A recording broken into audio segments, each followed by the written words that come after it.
disseram: uns dizem que o Senhor é Isaías, outros dizem que o Senhor é Jeremias que voltou. E vocês? O que vocês dizem que eu sou? Aí se fez aquele silêncio. E foi naquele momento que Simão se levantou e disse: para mim, o Senhor é o Cristo, o Filho de Deus. E aí Jesus se aproxima de Simão e diz: bem-aventurado és tu, Simão, filho de Jonas, porque não foi a sua carne nem o seu sangue que falou, mas o meu Pai que falou por ti.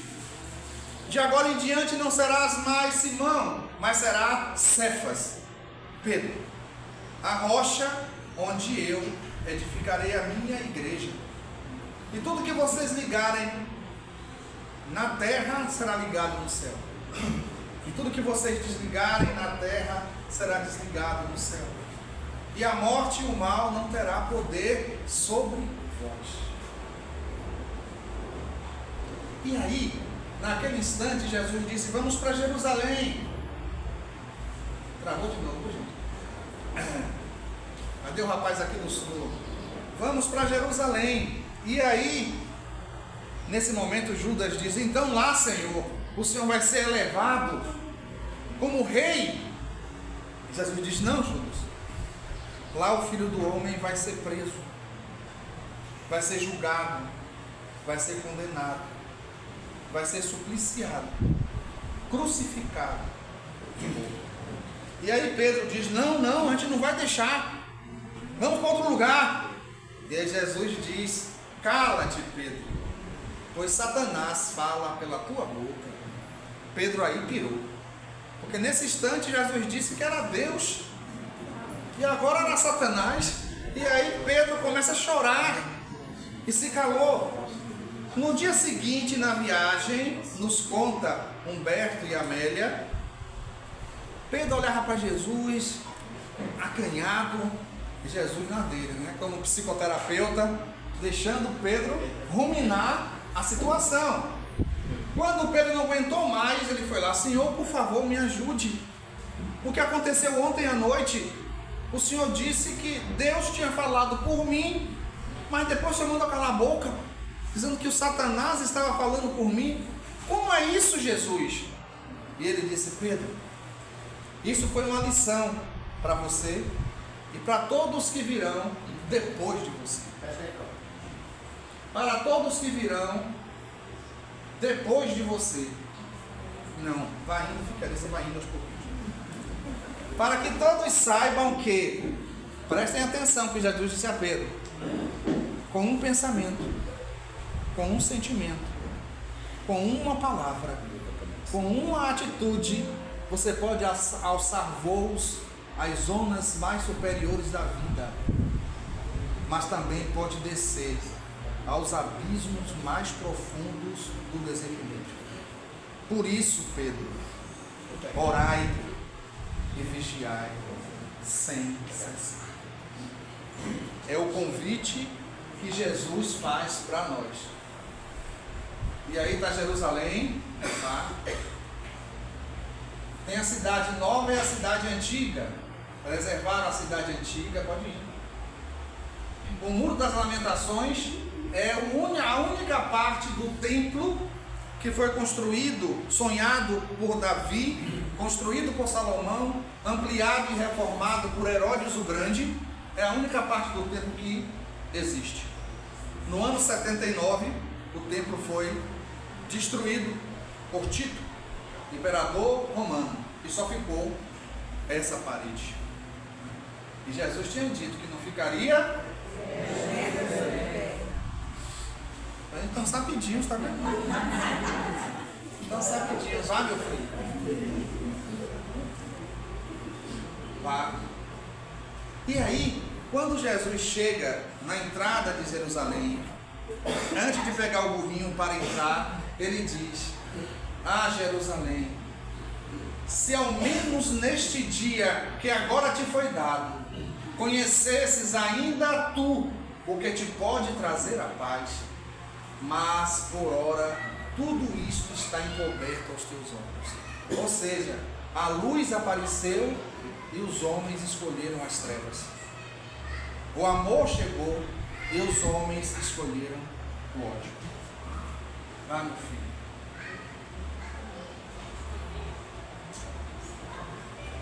Vamos agora para o terceiro. É coisa, gente. Nós fizemos lá em 2010, 2011, 2012 DVDs sobre cristianismo primitivo. Então nós fizemos um DVD sobre a vida de Jesus, que é esse, tem um DVD. Nós fizemos os discípulos de Jesus, contando a história de todos os discípulos, onde nasceu, viveu, como morreu. Temos um DVD, As Mulheres na Vida de Jesus.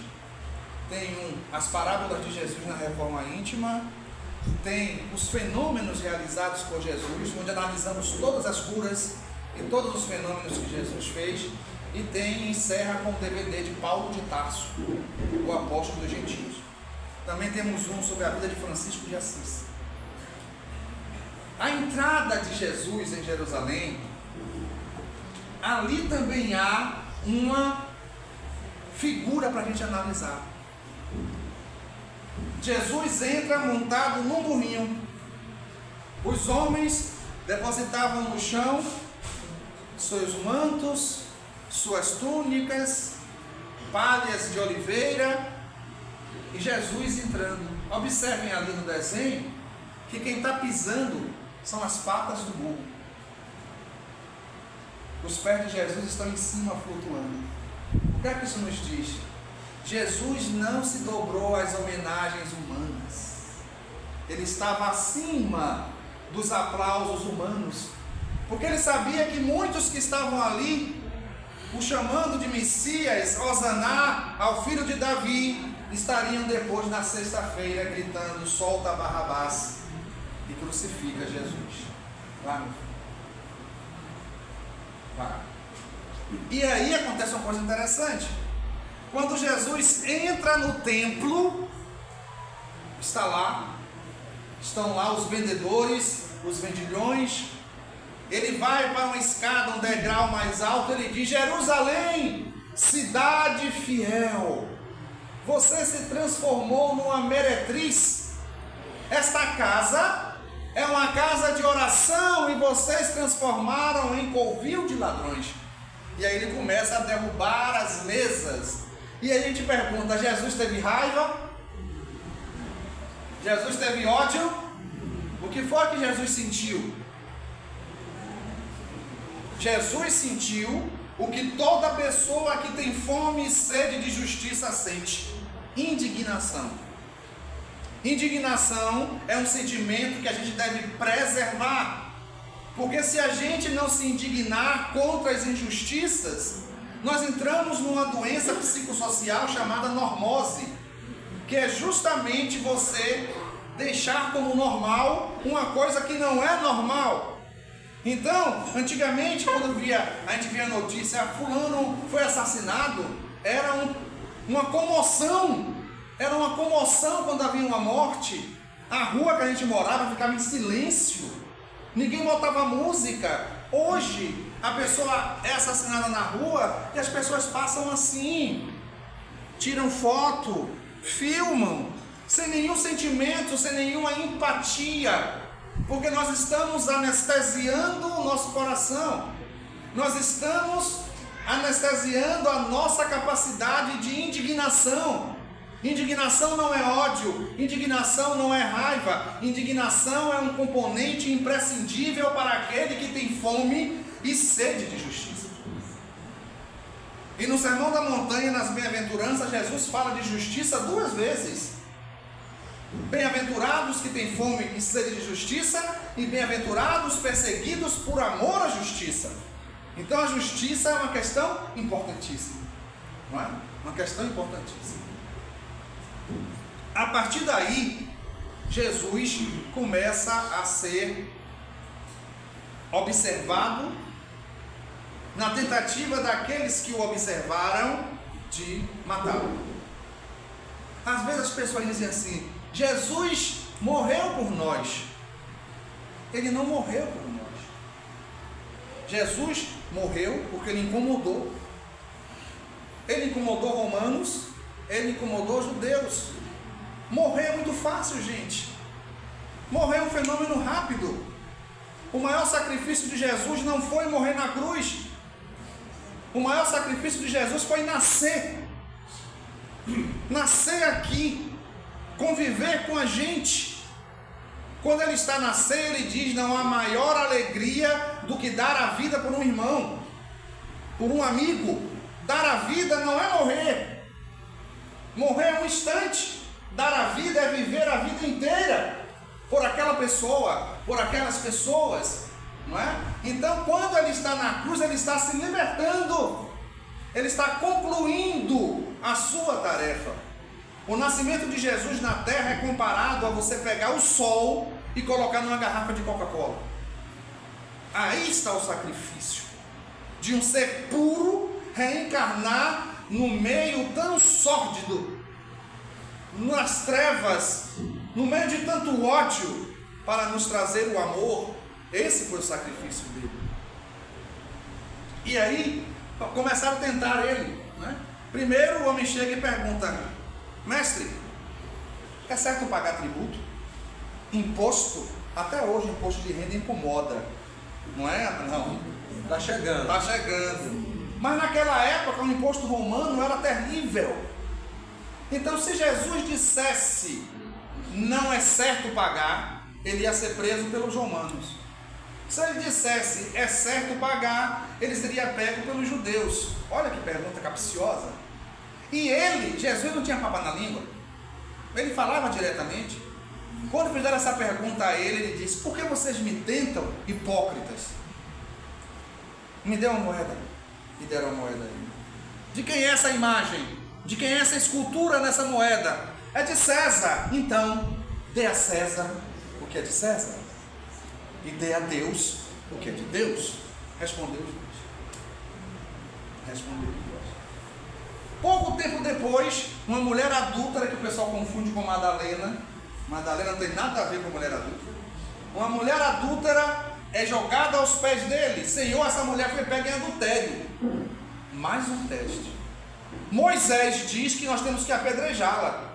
Interessante que só apedrejava a adúltera, o adúltero não, né? Como se a mulher pudesse adulterar sozinha. E aí jogaram isso para ele. Se ele dissesse não, ele estaria contra a lei de Moisés. Ele se abaixou e começou a riscar no chão. Ele estava ali percebendo o ambiente. Senhor, e aí? Moisés diz para apedrejar. Apedreja ou não? Ele aí pega uma pedra. Muitos pensaram que ele ia ser o primeiro a jogar. Ele aí disse que dentre vós, quem nunca pecou, que atire a primeira pedra. Foi aquele silêncio.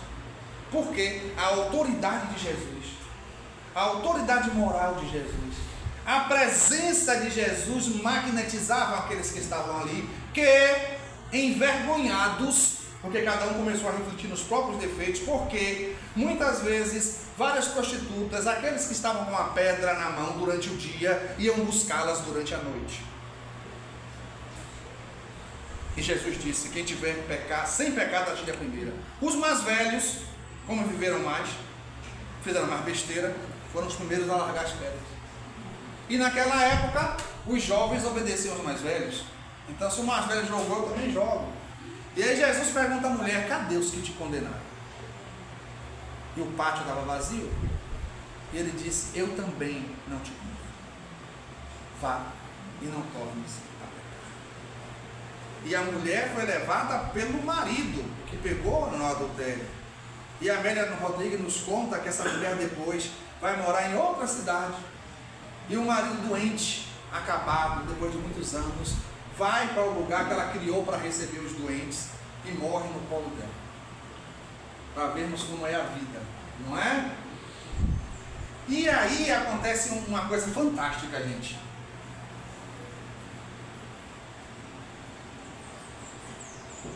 Jesus, ele entra no templo. Para vocês terem uma ideia, o templo de Jerusalém, ele era tão grande que daria, Porque tem lugar no templo que a mulher não vai. A mulher vai até determinado ponto, né? O templo era tão grande que cabia 8.000 homens e 6.000 mulheres. Daria 14.000 dentro do templo. Imagine na Páscoa como estava aquilo. Formigueiro, não é? E aí, quando Jesus entra no templo, tinha um cego. E o cego pede, me dá um dinheiro. Jesus não andava com dinheiro. Ele entra e pede a João que traga o cego. E aí, ele cospe no chão e faz uma lama, passa nos olhos. E o cego diz, está ardendo, está ardendo. Ele diz, vá lavar no poço de Siloé. Ele aí vai lavar os olhos no poço e volta a enxergar. E existe uma outra figura aí que é muito linda, porque esse cego representa a gente. Repare o diálogo. Aí João traz o cego que agora está enxergando e coloca aos pés de Jesus. Jesus olha para o cego e diz, você acredita no Filho de Deus? E o cego olha para ele, representando a gente, se o Senhor disser quem ele é, eu acredito. E aí Jesus, você está o vendo, é ele que está falando com você. E o cego se joga nas pernas de Jesus e abraça, chorando. Nesse momento, os sacerdotes chegam. E aí, para desqualificar Jesus, os sacerdotes dizem, esse homem nunca foi cego? Esse homem fingia que era cego para poder ganhar dinheiro. Aí Jesus diz, eu vim para fazer com que os cegos enxerguem. E aqueles que dizem que vê, fiquem cegos. E aí os sacerdotes dizem, então você está dizendo que nós, que somos puros, somos cegos? E Jesus diz, se vocês tivessem pecados, mas se vocês dizem que não tem pecados, e aí quando eles vão abrir a boca, Jesus abre o boca, sabe? O templo cheio, e aí Jesus diz, ai de vós, sacerdotes hipócritas, vocês engolem um camelo e engasgam com um mosquito, raça de víboras, animais peçonhentos, vocês não entram no reino de Deus e não deixam aqueles que querem entrar. Vocês são como os sepulcros caiados, por fora são brancos e bonitos, mas por dentro guardam imundície e ossos de mortos. Essa é uma casa da desolação, é a casa do lagarto e da aranha, raça de víboras. Não voltarei aqui novamente até que vocês digam, bem-aventurados aqueles que vêm em nome do Senhor, porque eu e o Pai somos uno.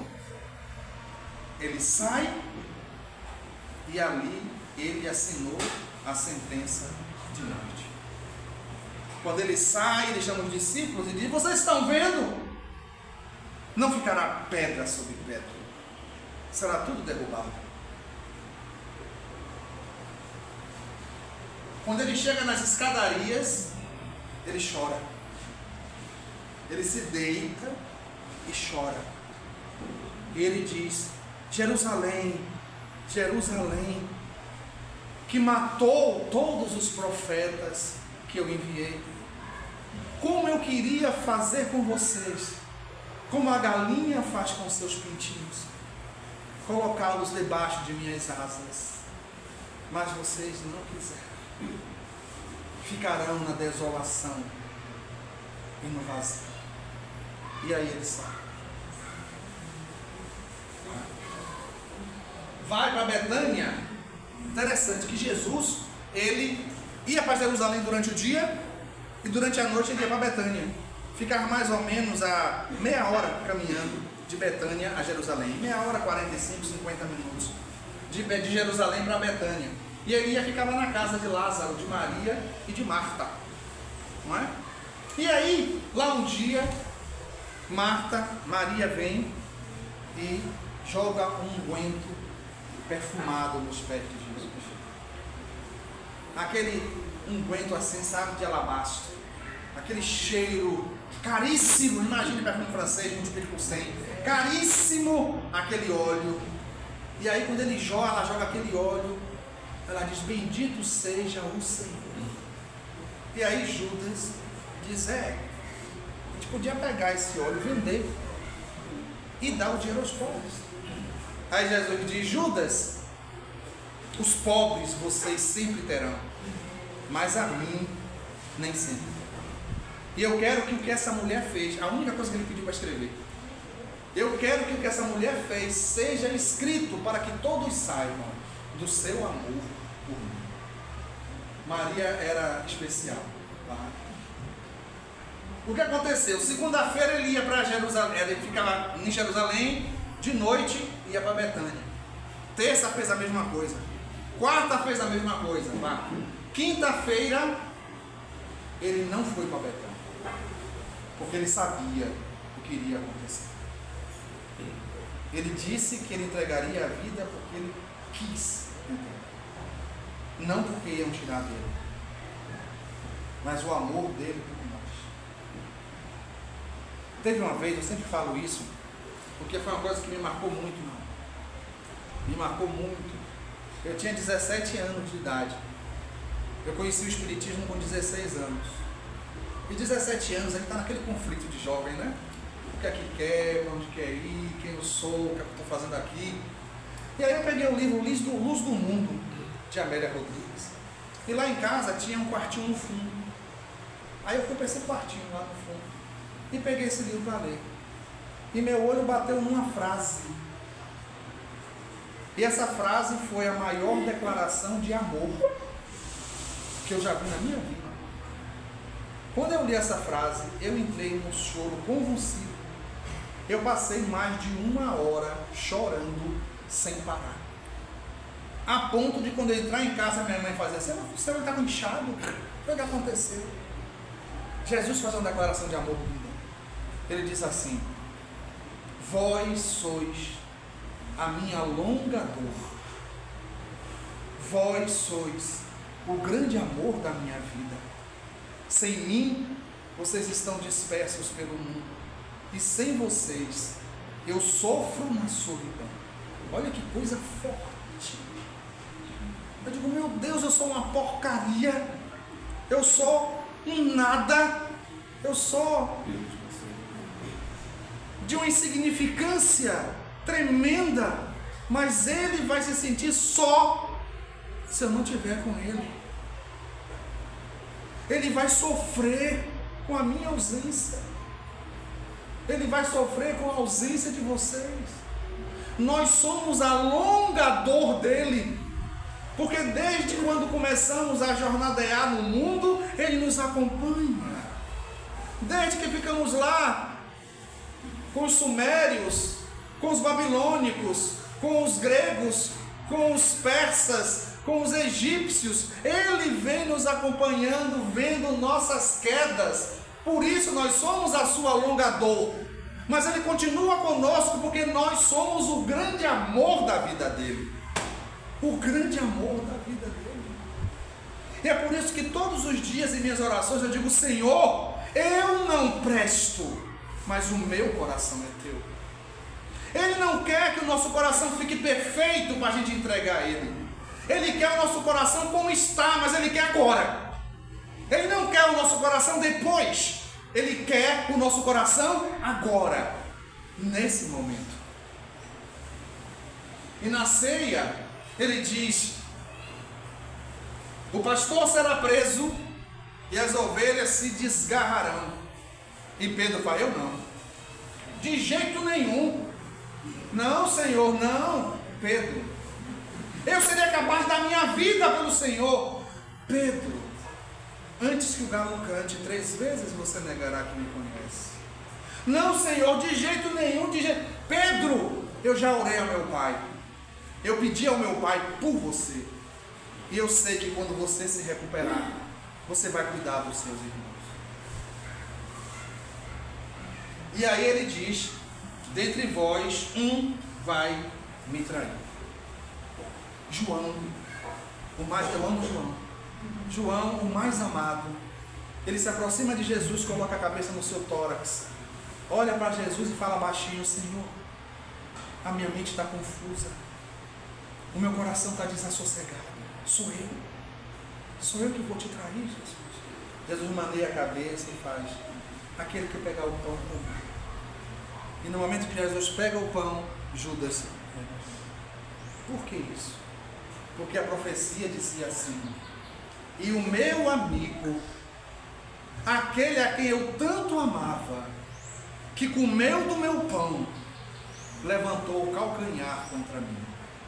E ele diz: vá, Judas, o que você tem que fazer, faça logo.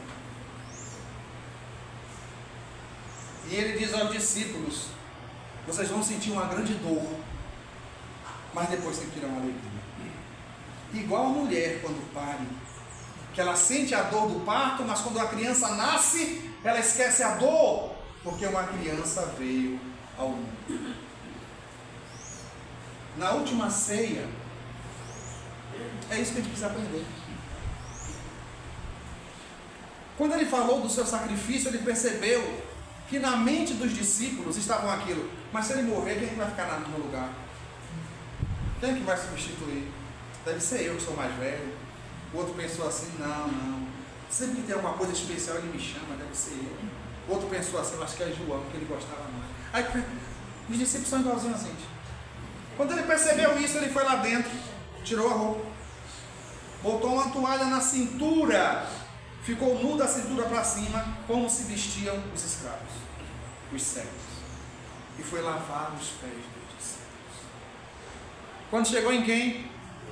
Pedro: o Senhor não vai lavar os meus pés. Ele disse: Pedro, não queira ser melhor do que os seus irmãos.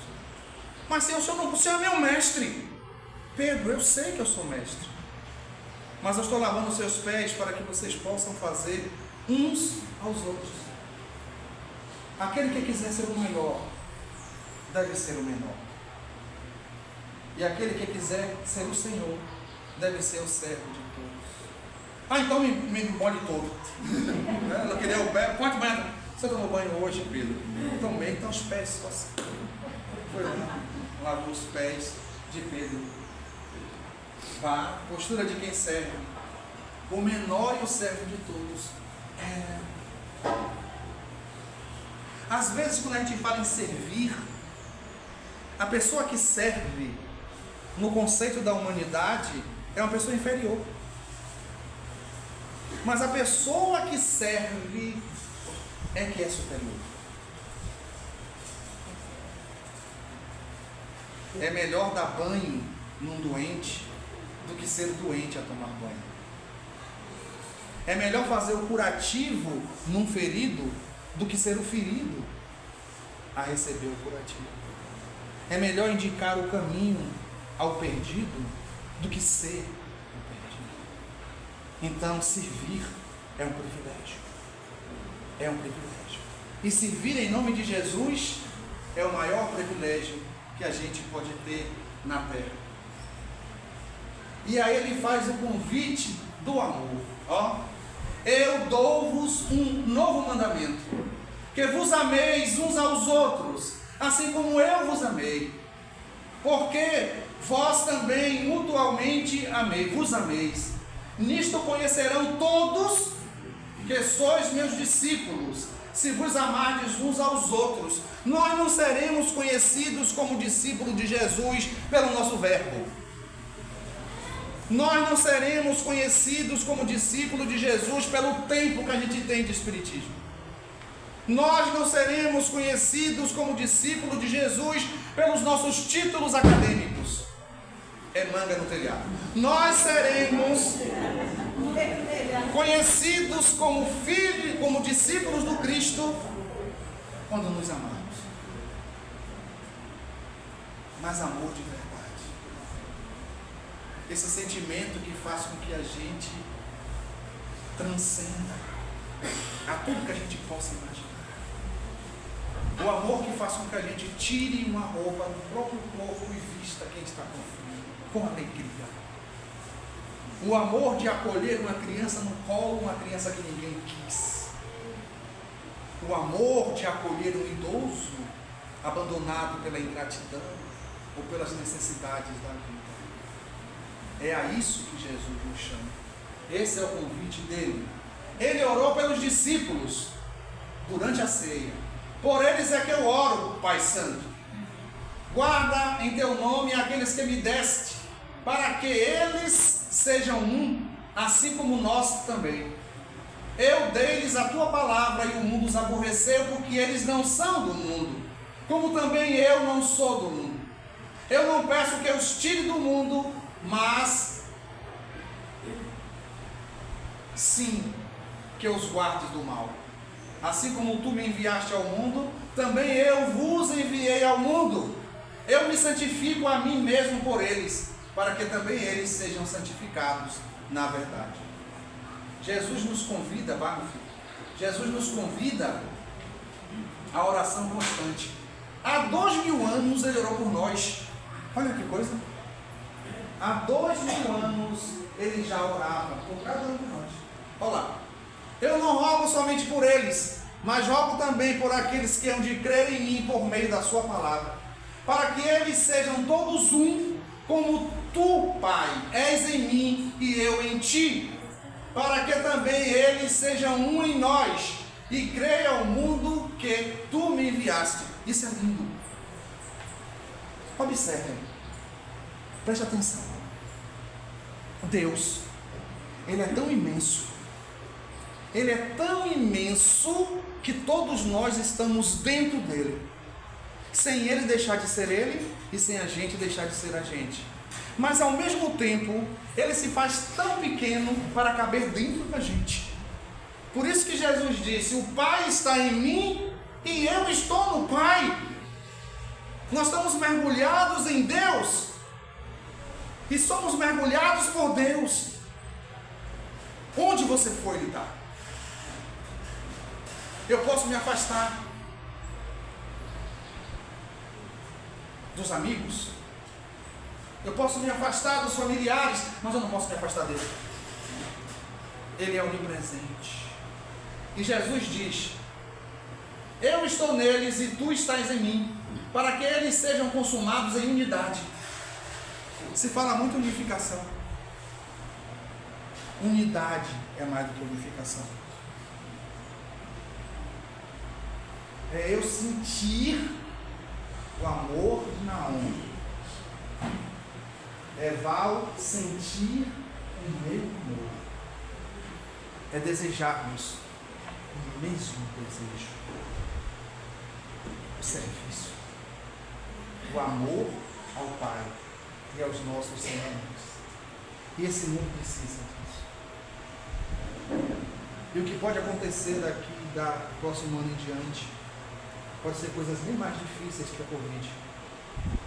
E Jesus vai precisar de pessoas para representar, não nas cátedras, mas representá-lo diante dos doentes que surgirão, que já estão surgindo. Hoje a depressão é a doença que mais incapacita no mundo. E não é doença do corpo, é da alma. Tá, filho? Isso aqui é um amor incrível, amor que não acaba. E depois que eu for, disse Jesus, e vos preparar um lugar, virei outra vez e tomar-vos-ei para mim mesmo, para que onde eu estou, estejais também, assim que vós sabeis para onde eu vou e sabeis o caminho. Aí nesse momento, Filipe pergunta: a gente não sabe não o caminho. Como não sabe? Eu sou o caminho da verdade e da vida. Ninguém vai ao Pai senão comigo. Eu vos apresentei meu Pai. E aí Tomé disse: não. Ele disse: sim. Quem vê o Filho, vê o Pai. Isso é muito demais. Isso é poético demais. Quem vê o Filho, vê o Pai. Se o Filho é uno com o Pai, e nós somos filhos, por isso é que Ele é o modelo. E nós um dia chegaremos ao nível de Cristo. É isso que Ele quer. Sede perfeitos, como o vosso Pai Celestial é perfeito. No Getsemane, ele sua sangue. E o suor de Jesus com sangue não foi milagre. Toda pessoa que se encontra num nível de tensão elevada e não desmaia, pode ocorrer a ruptura dos capilares. Capilares são ductos, vasos sanguíneos da grossura de um fio de cabelo. Esses capilares começam a romper e o sangue sai pelos poros, juntamente com o suor. Por quê? Porque ele viu tudo o que ia acontecer a ele no dia seguinte. Todo o sofrimento. Aí ele procura os discípulos que ele chamou, estavam dormindo. E a gente dorme, gente. Há 2000 anos que a gente dorme. Não é? Está na hora de acordar. Aí estava lá Tiago, João e Pedro, os outros mais distantes, mas mais próximos dele.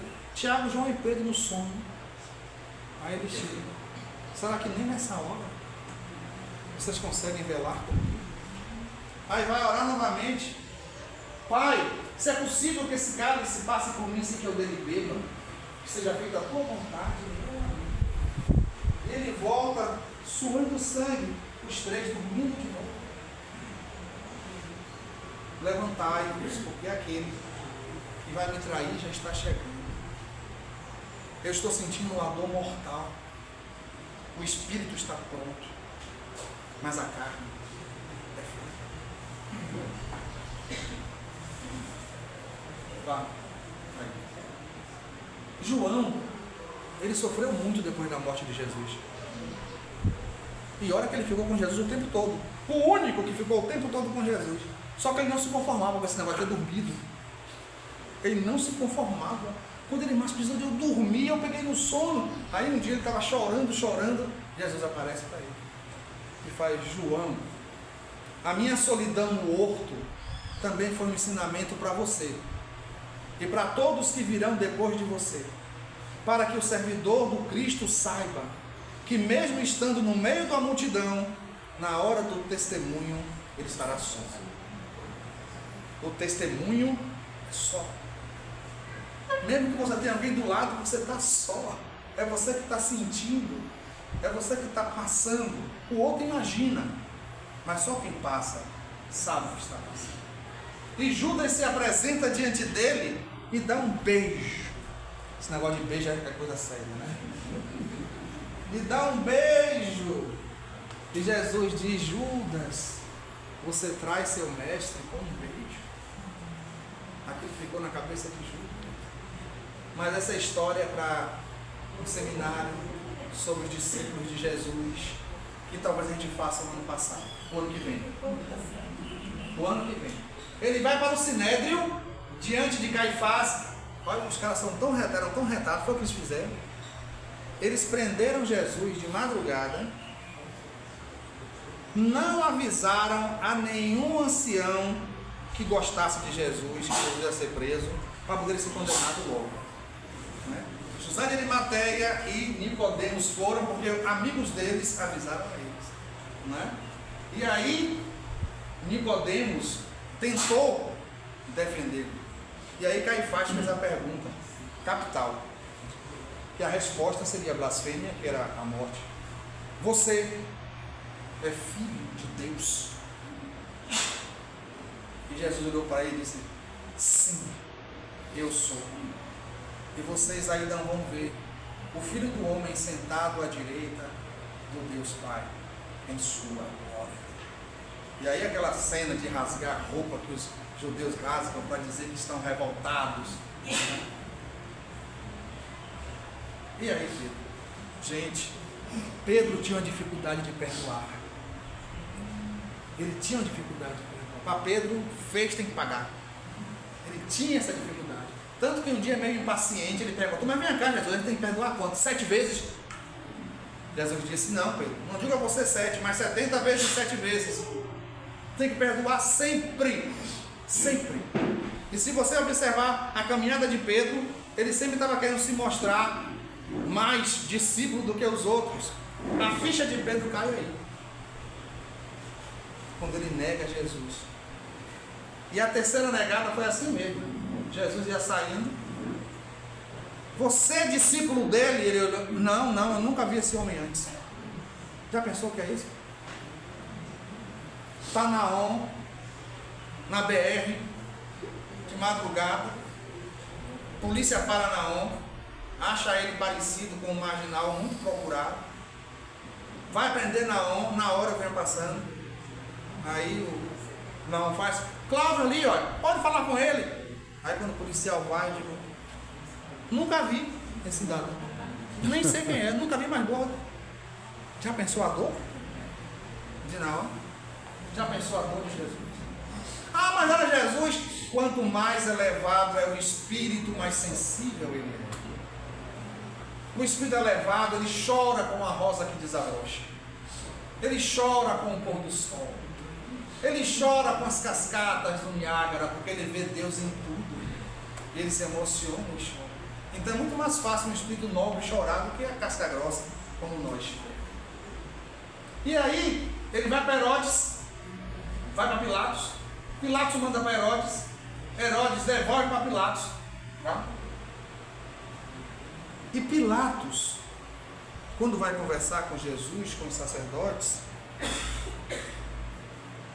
Pilatos diz: você é rei? E Jesus responde: você está falando de você mesmo ou de ouvir falar? Sou eu judeu? Eles que dizem, você é rei? Sou. Mas meu reino não é deste mundo. Eu vim a esse mundo com um propósito: falar a verdade. Aquele que é da verdade ouve minha voz. E Pilatos olha para Jesus e faz: o que é a verdade? E Jesus não responde nada. Pilatos estava ali. A verdade estava ali diante dele. E ele era cego e não conseguia ver. E Pilatos, a partir daí, percebeu que Jesus não era o que estavam dizendo. Aí manda surrá-lo para tentar salvar. Para ver se o povo, vendo sangue, liberava o menino. E aí quando Jesus aparece, Pilatos pergunta: o que é você? Quem é você? Você não sabe que eu tenho o poder de te soltar, de te crucificar? Aí tem duas traduções. Em uma Jesus diz: você não teria nenhum poder sobre mim se de cima não lhe fosse dado. E na outra Jesus diz: você não tem poder sobre mim. Eu gostei mais da segunda. Tem mais assim, né? Pois é. E aí ele tenta de novo. Diante da multidão, Jesus ou Barrabás? O que foi que nós gritamos? Barrabás! Quem aqui, na Sexta-feira Santa, no meio do caruru do vatapá, sente uma tristezazinha assim no peito, uma coisa assim diferente? Alguém sente isso? Eu sinto. Hã? Quem sente isso estava lá. E é mesmo, Flávio? Quem sente isso estava lá. E aí, ele faz a via dolorosa,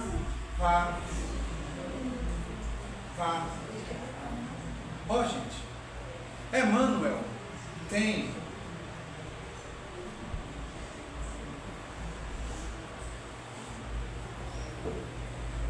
eu acho que no Pão Nosso ou no Fonte Viva, Emmanuel tem um capítulo muito interessante que ele diz assim: os espiritistas não gostam de falar sobre o sofrimento de Jesus na Via Crucis.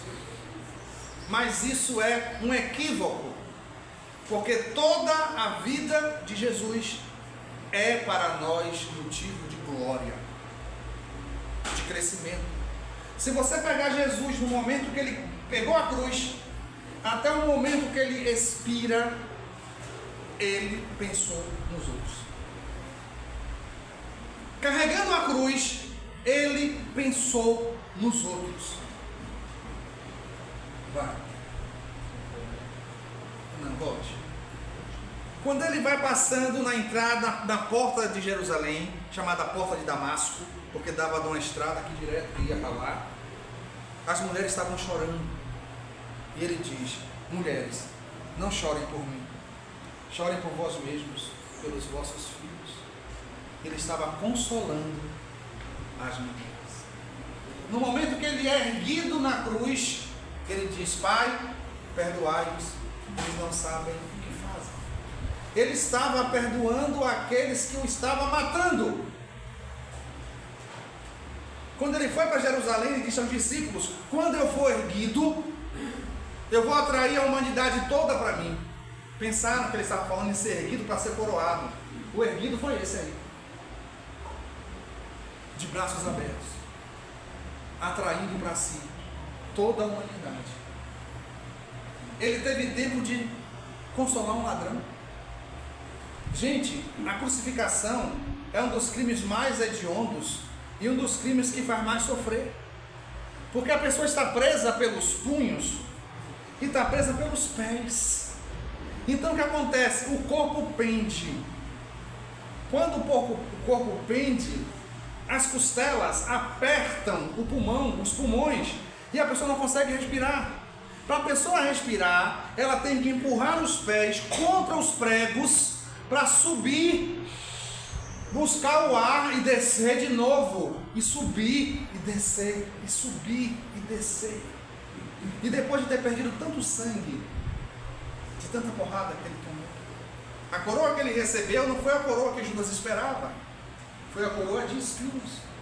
E o ladrão disse: Senhor, lembra-te de mim quando entrar no seu reino.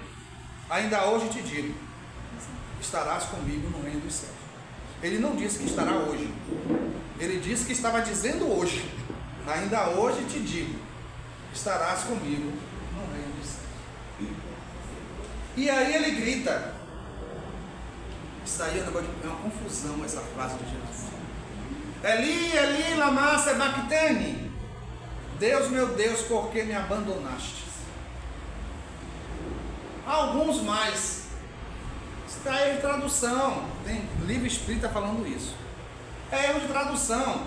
Eli, Eli, lama sabachthani não é Deus, meu Deus, por que me abandonaste. É Deus, quanto me glorificas. Então Jesus estava falando isso. Não foi.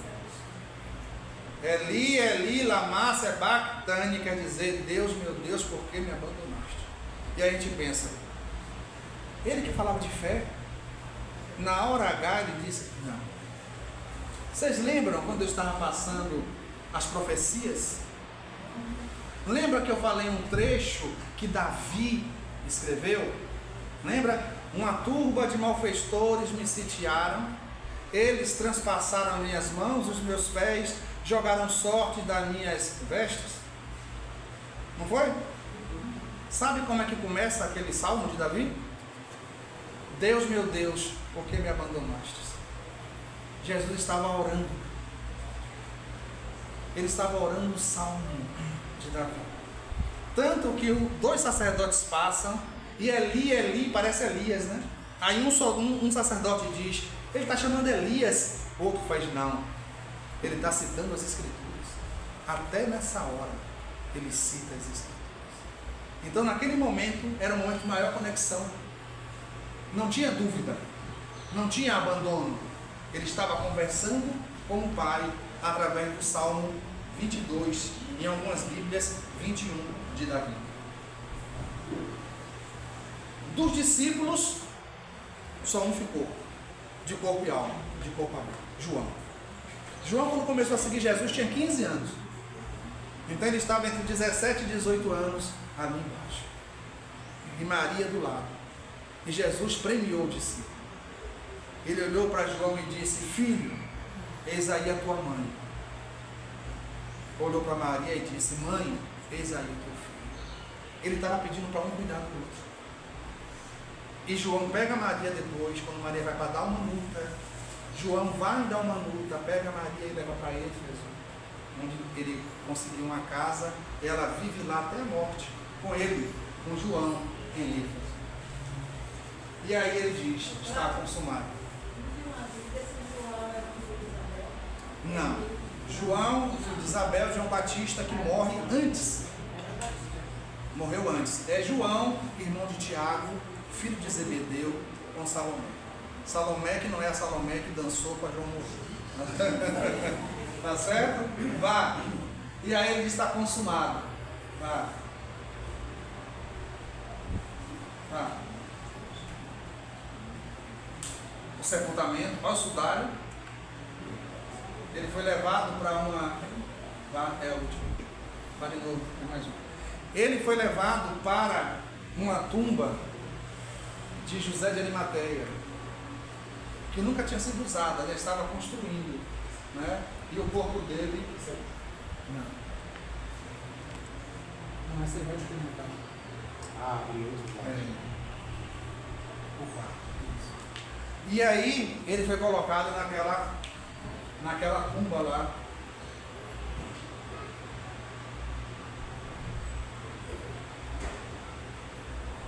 Eu vou contar uma historinha para vocês.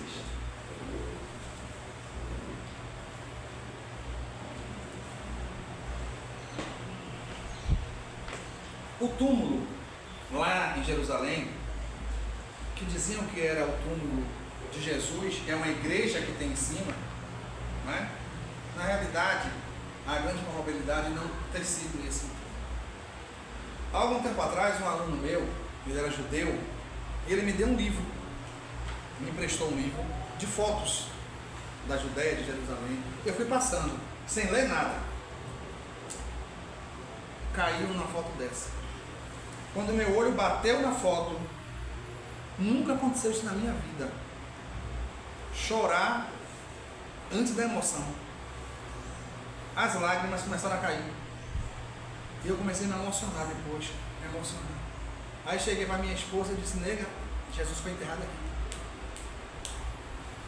Depois, quando eu fui ler, estava lá escrito: provável lugar que Jesus foi enterrado. Por que isso? Porque no Evangelho diz que ele foi sepultado num túmulo que ficava num jardim próximo ao Gólgota, que é muito distante do lugar que a igreja colocou. Não é? Por que o Gólgota? O Gólgota era chamado Monte da Caveira. E os arqueólogos acharam um monte lá fora da cidade de Jerusalém que tem os buracos como uma caveira. E perto desse monte acharam esse túmulo. Vá. Tem pessoas fazendo viagens para lá, vai. Aí, ó. Vá. Isso. No domingo, maravilhoso no domingo, Maria vai para passar óleo no corpo. E aí quando ela passa, ela vê dois homens que ela pensa que eram homens. E eles dizem: por que vocês procuram o vivo no meio dos mortos? Jesus não está mais. E aí quando ela vai, o túmulo está vazio. E ela foi que deu a notícia. O corpo de Cristo, alguns autores falam aquilo que eu falei a vocês no início, de ter tido um movimento das moléculas, dos átomos e ter se dissipado. A missão de Madalena, avisar os discípulos. Vá.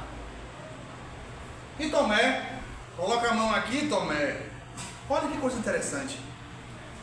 Quando Jesus vê Maria Magdala vê Jesus, que vai abraçar ele, Jesus diz: não me toque. Mas quando ele aparece para os discípulos, ele chama Tomé e diz: me toque. É interessante isso? Existem duas teorias. Uma teoria é que, como ele desceu nas profundezas dos vales dos suicidas para buscar Judas, para ajudar Judas, ele teria ainda impregnado no seu perispírito ainda aqueles fluidos que poderiam prejudicar ela. Outros dizem que na realidade o que teve ali não foi uma materialização de Jesus, mas uma vidência de Maria. Então Maria estava vendo, se ela fosse abraçá-lo, e ela podia se perturbar por isso, não é? Já com Tomé, João, Pedro e Tiago estavam médios de materialização. Jesus estava materializado. E aí ele pôde pegar. Vá. Voltou ao Pai. Os discípulos de Emaús que encontram com ele. E aí Tomé sofre, coitado. Porque Tomé saiu, Jesus aparecia para os discípulos. Quando Jesus sai, Tomé volta. E aí vocês viram ele, Jesus. Mas era ele mesmo. Vocês pegaram, Tomé ficou tão triste, desesperado. Foi para o Gólgota, foi procurando Jesus, até que Jesus aparece e manda ele pegar. No Tiberíades ele vai ser o psicólogo de Pedro. Pedro negou 3 vezes e ele pergunta a Pedro 3 vezes: tu me amas? Para cicatrizar a ferida. Tá? Ele está conosco sempre. Nos enviou um Consolador. Tá? Ele está batendo na porta dos nossos corações. Pode ser branco, pode ser negro, não importa. É Jesus. É o nosso mestre, apontando para a gente o caminho da perfeição, da felicidade.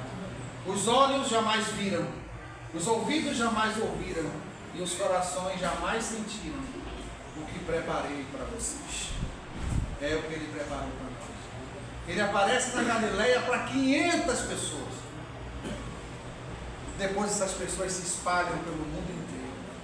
Em encarnações seguintes, elas vieram para nos auxiliar. E aí João diz: muitas outras coisas, porém, há ainda que fez Jesus, as quais, se escrevessem uma por uma, creio que nem no mundo todo poderiam caber os livros que delas se houvessem de escrever. A nossa luta é para esse abraço. Um dia a gente vai receber, não? Esse abraço. Vá.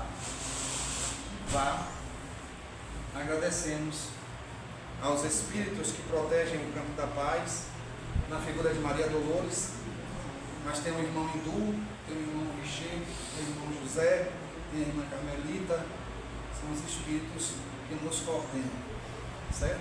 Só mais 3 minutos para eu contar uma história para vocês. A gente sonhou com o campo da paz quando tinha 16 anos. Faz tempo. 20 anos depois, lá pelos idos de 2004, eu ia atender um paciente no condomínio dos Coqueiros, em Itapuã. E aí eu estava na rua já, aí veio uma vozinha e fez: volte e pegue o projeto. Eu voltei, peguei o projeto. Quando eu cheguei lá, tinha um homem regando o jardim no condomínio. A vozinha disse: entregue a ele. Aí eu fui lá e entreguei ao homem. Ele olhou, dobrou, botou no bolso. Eu disse: vai jogar fora.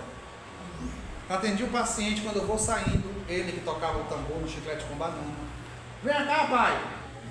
Minha esposa adorou. Nós temos um terreno de 2.600 metros quadrados, quer? Assim, sem nunca ter visto. E viemos aqui, e aí, ela, Márcia, a esposa: e aí, Cláudio, você quer? Não tinha, só tinha mato. Eu disse: quero. Ela começou a chorar. Eu disse: eu quero saber porque você está chorando e eu também. Aí ela disse: é porque esse terreno há 15 anos estava sendo vendido. A gente nunca vendeu. E eu sabia que ele tinha um propósito. Passou. A gente começou a construir lá, do lado das crianças. Lá um dia de noite, tinha R$1.500 para pagar os pedreiros. No sábado só tinha 700, faltava 800. Eu tinha procurado o dia todo, naquela época, era um dinheirinho bom, e nada de conseguir. Aí de noite, quando eu estou deitando, o telefone toca: Cláudio, Manuel, eu não te conheço não, mas eu estou sabendo que você está querendo lá para crianças. Eu recebi um dinheiro que eu não esperava. Me diga o número da conta. Eu disse: quanto é que você vai depositar? R$800.